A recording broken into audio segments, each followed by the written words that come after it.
میرے نبی نے فرمایا عمر تیرے دور میں ایک شخص آئے گا اویس، اس کا قبیلہ ہوگا مراد، آگے سب کاسٹ ہوگی قرن، اویس بن عامر، اسے دعا کروانا، وہ کالے رنگ کا ہوگا، چھوٹے قد کا ہوگا، اور اس سے دعا کروانا، دعا تو بھی کروانا، علی تو بھی کروانا، علی اور عمر، اویس ان کے لیے دعا کریں۔ انہوں نے پوچھا کیوں؟ کہ اس نے ماں کی خدمت کر کے اللہ کو اتنا راضی کر دیا ہے، جب وہ ہاتھ اٹھاتا اللہ خالی نہیں لوٹاتا۔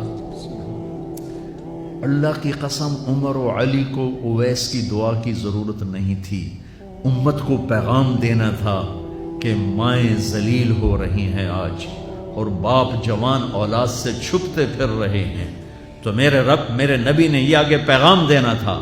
کہ نبی ہو کر رسول ہو کر کہہ رہے ہیں کاش ماں ہوتی تو میں اس کے لیے نماز توڑ دیتا۔ آپ کو 8 عورتوں نے دودھ پلایا والدہ سمیت، ان میں ایک ایمن بھی ہیں، آپ کے والد کی باندی،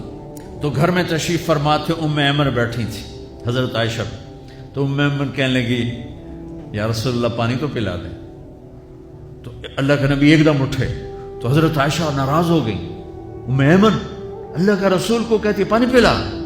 تو اور کیا نہ کہوں، میرا بیٹا ہے میں نے دودھ پلایا۔ تو حضرت میرے نبی نے کہا ہاں ہاں عائشہ یہ میری ماں ہے، اس کا میں نے دودھ پیا ہے۔ آپ اٹھے، گھڑے میں سے پانی بھر کے یوں دونوں ہاتھوں سے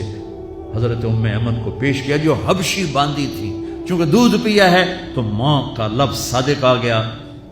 تو بجائے اس کے کہ برا مناتے، آپ خادم بن کے اپنی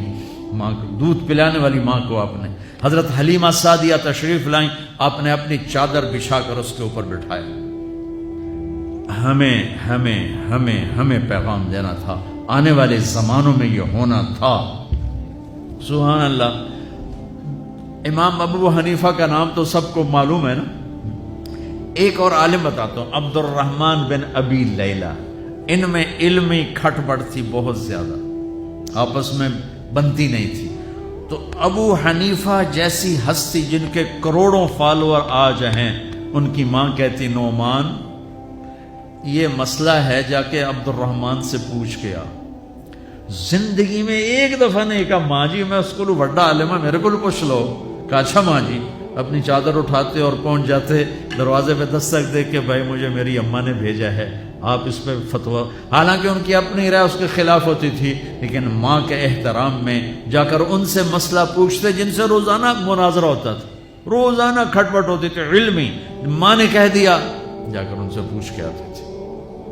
اپنی اتنی بڑی علمی قدر و منزلت کو ایک طرف رکھ دیتے تھے، نہیں میری ماں نے مجھے کہا ہے۔ تو آپ سب نوجوان ہو، ماں باپ زندہ ہیں تو ان کی دعا لو، آہ نہ لو، دعا لو۔